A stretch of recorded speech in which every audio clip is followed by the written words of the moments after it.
growing weary of running from room to room, practicing one-tooth insurance-driven dentistry? Then stay tuned for the latest episode of The Lionhearted, where Dr. Stephen Rasner will hand you the blueprint for what many call the gold standard of general practice dentistry. Hi everyone, I'm Dr. Steve Rasner, and welcome back to the Lionhearted Dental Podcast.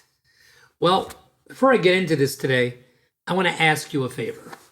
The name of the podcast is the Lionhearted Dental Podcast. And I think it would really be cool if some of you wrote to me and shared your stories. I'll keep you anonymous about something you've done that's consistent with the theme of Lionhearted.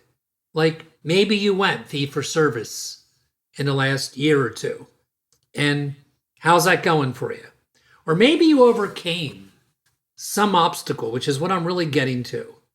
You see, we haven't gotten into it in the 3 years I've been doing these podcasts. But if you're going to call yourself Lionhearted, there's probably a chance you've overcome some things that would make you feel lionhearted. And I have. And one day I'll share some of them with you. But I know it's true for many of my colleagues. And it would help somebody right now who's in dental school, struggling, wondering if this is all worth it, right? Or maybe it would help an associate that's floundering from one office to the next for whatever number of years, or even someone that's taken the leap and opened your own office. You know, it's not always automatic success. So the Lionhearted host would very much welcome your stories. And I'll keep you private, unless you don't want to be. You know, I could tell what country you're from or what town. And it could be something I could tell in 10 or 15 minutes to inspire our other colleagues that follow this podcast. I hope you're all having a great or a pretty good 2022. You know, I want to be honest with you. I always am. I'm having a dreadful January of 2022. And I know why. The reason is I do not have enough quality new patients. And I want to talk about that impact of where we get these great weeks that you hear me name my podcast for, obnoxiously. I admit sometimes. I don't mean to do it with that intent to be obnoxious, but sometimes the numbers to me are so staggering. I take notes during the day and I want to relate them to you, not to brag about it, to show you the possibilities that can happen when you employ the cornerstones of the Lionhearted philosophy. But I'm having a crappy January.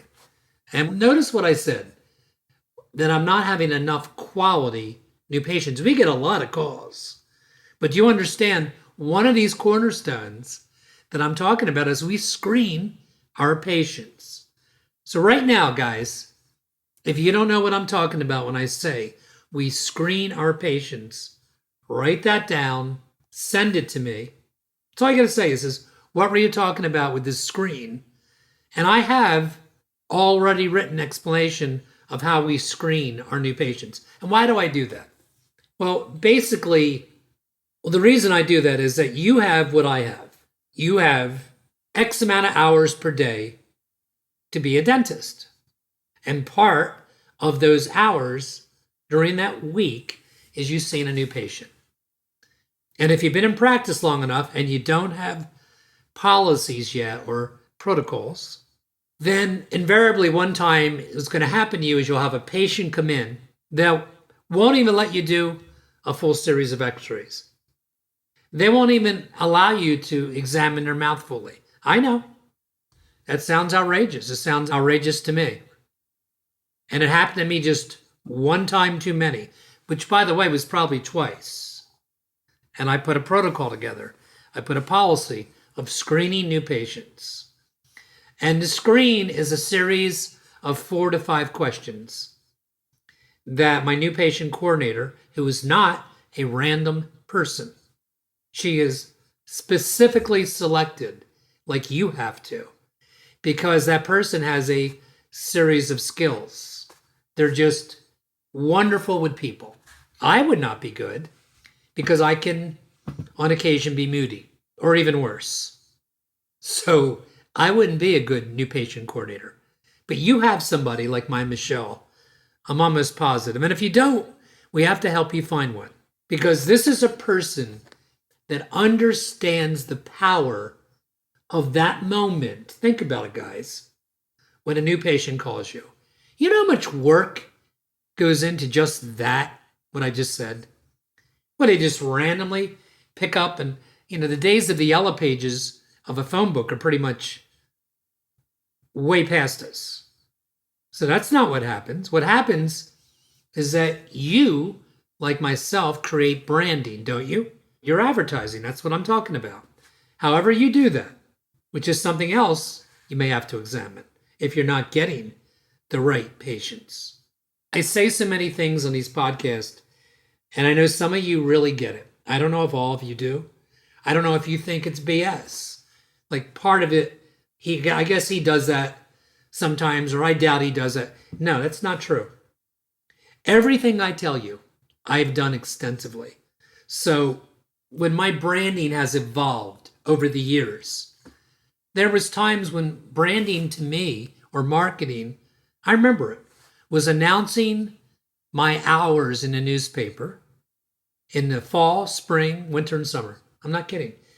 I mean, I'm going back a long time because when I did that, even that was considered kind of outrageous because I was advertising. I know this sounds amazing to some of you that are practicing for less than 20 years, but advertising as a physician or a dentist was not looked at so great in your community of other health professionals.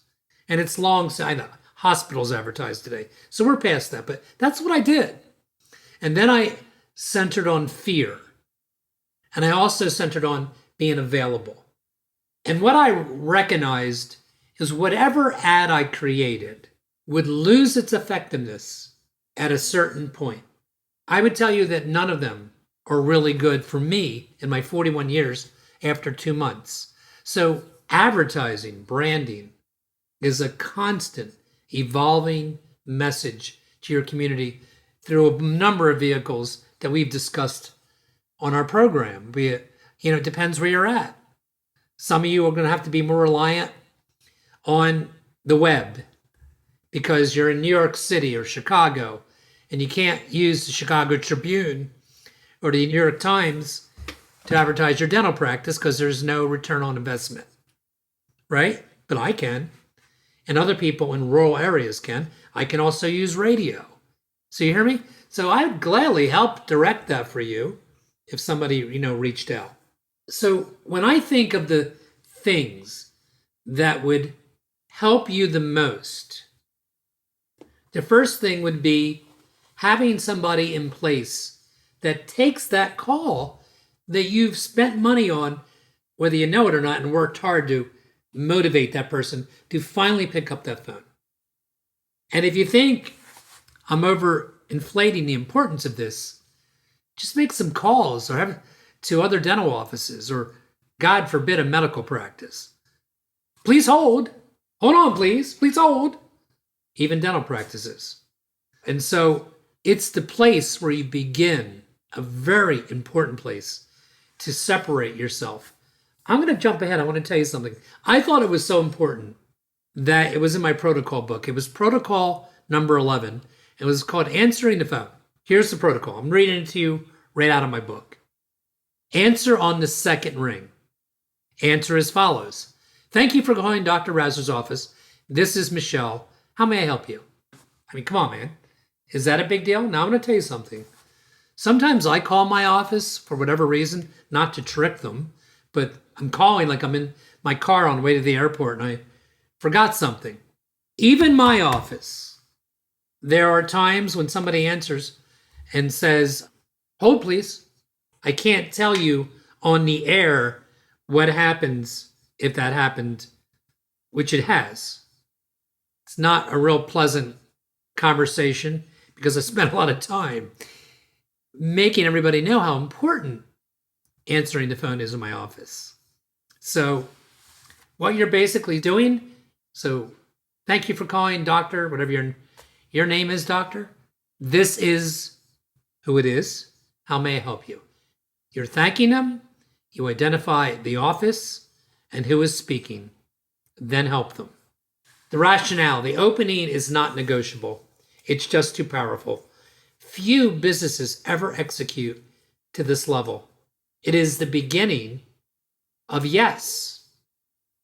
It's the beginning of case acceptance, which is where I want to get to, if I can, in our podcast tonight. Because case acceptance, guys, is absolutely everything. And let me explain.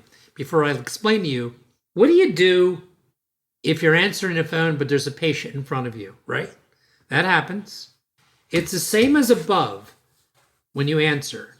It is, thank you for calling such and such office. This is Michelle. This is Nancy. How may I help you? But then you have to add, may I place you on hold? Would it be more convenient for me to call you back within 10 minutes? So I have all these answers for you. And I probably got them from research of phone etiquette in successful business. I don't remember. It's been too long. But I got to tell you something. What you're hearing from me right now is that I have systems that I've put under the umbrella now of what I'll call the Lionhearted practice. This is real. Does somebody make a mistake once in a while? Yes. And I correct them right on the spot. Because this is it. When somebody picks up the phone, calls your office, now you got to ask yourself right now, is that something, because a lot of you don't do this.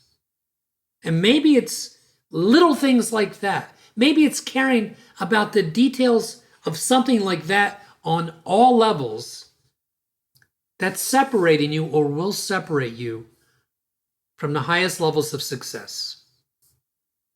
So let me back up. I didn't mean to get into the phone that much, but I mentioned, I started out today's podcast telling you that one of the reasons that I haven't had a lot of new patients is we've screened a lot of them out. It's true. So don't forget my initial offer to you. Do you have a screen in place?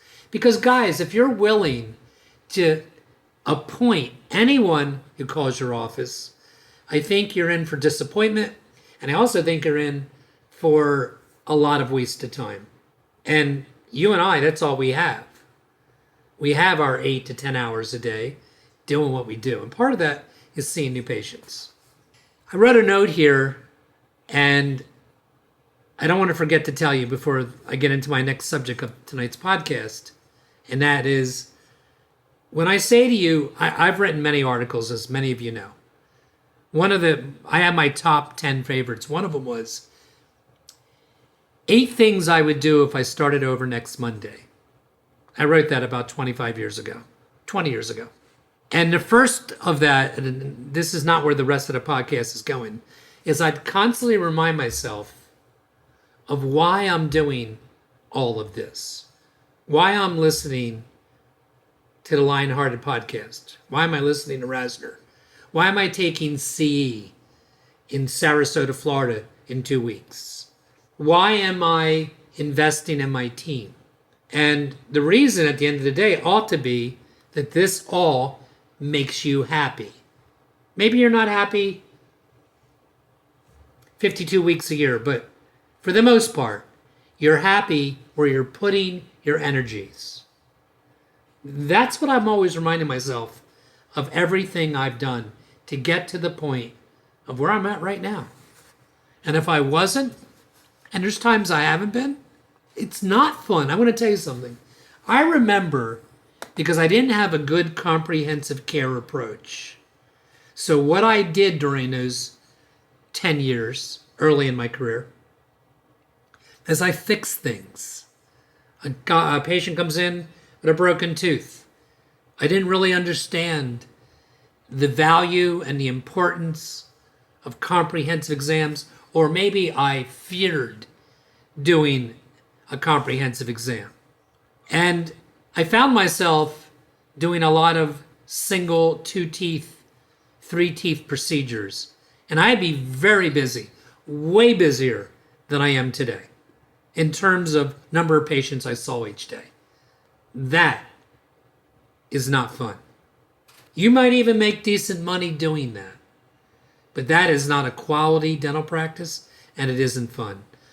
A quality lion-hearted dental practice always begins with a comprehensive exam, even if the patient doesn't accept that.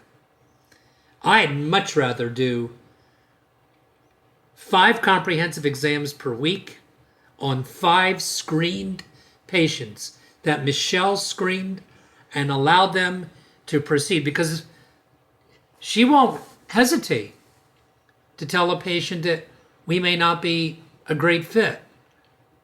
And I ask that patient to consider another practice.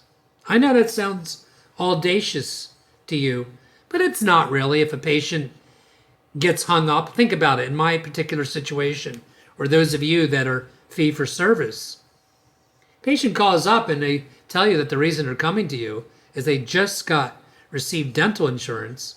You have to have that conversation, right? And there's a way to be proactive about it, that they can go out of network. Most patients can go out of network. But a lot of patients hear that and they're not interested in pursuing that phone call any further. But I'd much rather miss on 5 than do what I used to do, accept everybody that came in. I used to leave, which I'm not sure is the worst idea in the world, by the way. I wrote an article on this. I used to leave an hour blank. And if you're not busy in your early practice years, I would leave an hour a day blank by design. This is interesting. The name of this article was called The Hidden Jewels. The Hidden Jewels. And what it was centered around was the emergency patient. And it was my opinion at the time, and still pretty much is, I just don't do it anymore because I can't. I'm long since been too busy pretty much with quality patients from beginning to the end of my day.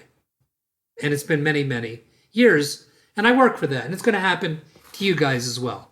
You run your practice the way we talk about each week, developing systems, mine, tearing mine apart and making them relevant to you. I salute you. Whatever works to make you happy and have a practice that you'd be proud of.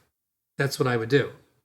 The reason I think that I have such levels of high acceptance and have constant quality work to do is because we have screened and we've been faithful to that protocol for many years.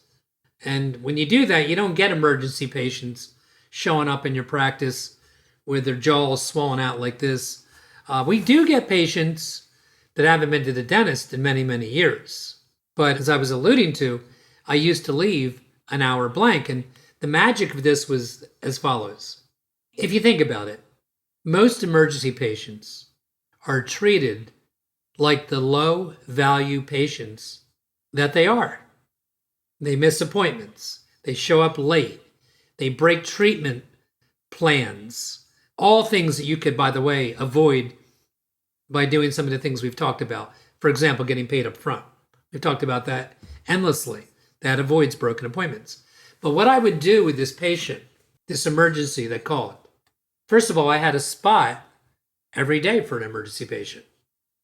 And usually they get treated, right, like the low value patient that I just said they were. They sit in your waiting room for an hour to come in for an x-ray and a script, or maybe a pulpotomy, or whatever it is you think you had to do.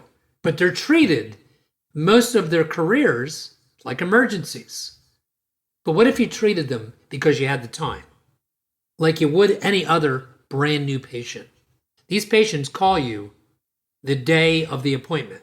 You understand? And your opening was at 1. So you had them come in at 12:30 to do the paperwork. And you gave them the new patient experience. I did that for years.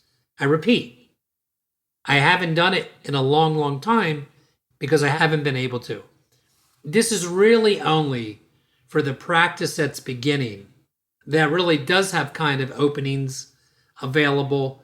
And you probably will for a few years until you get a very solid core base of patients. So there's a transition period in your growth where I believe this works. It wouldn't make a lot of sense for me today to go back to doing that, but it might for some of you. So I know I talk about a lot of random things because I'm doing this after I work each day because I'm fresh with new ideas for you. But that's something else you ought to ask me about. I can send you that article. It's called The Hidden Jewels: How to Turn Emergency Patients into High Productivity and a Big Part of Your Office Growth. And it doesn't work all the time, of course. So getting back to what would make me happy, or most of you, certainly if you had a choice of seeing many patients per day, sandwiching single crowns into a maloccluded, drifting apart dentition, you follow me, versus a treatment plan scheduled of patients, who would not choose the treatment plan scheduled full of patients? It's a very much more satisfying way for us to practice. So what's the secret? You have to have enough treatment plans. Well, where do they come from? Two places. One is new patients, which we've been talking about. So do you have a screen in place so you won't bring in patients that don't share any similarities, which is many of them, by the way, to the philosophy of a really healthy mouth? And even when you screen them, trust me, you'll find patients that don't embrace quadrant scaling, don't embrace restoring teeth that you think need to be restored, or the procedures we do to replace teeth. But for the most part, you will realize a significant gain. And I mean a gain of productivity, a gain of case acceptance, and a gain of fulfillment of what we do each day. So that's what I'm trying to tell you. Develop a screen, use mine, and then if you don't have enough, the second place that treatment plans come from are recall. So that's a very important arena to have strong in your office. Do you have full hygiene schedules? Do you have patients coming back? Because I've said to you on multiple occasions that not everybody accepts my treatments, and we don't push it to death. I not only want the patient, and you should too, to understand the treatment, I want it to be something that fits comfortably in their life. I had a new guy in my office today, a new patient. This is ironic because he wasn't on the schedule. He did call today, just like the hidden jewel patient I mentioned a few minutes ago. But he was a referral from one of my long-time 30-plus year employees. So he was good friends with her. And this guy was of well means. He had money. He owned a lumber company. And he was there for a tooth that had vertically split. The upper left second bicuspid. By the way, it split 4 months ago. The rest of his mouth was not so bad.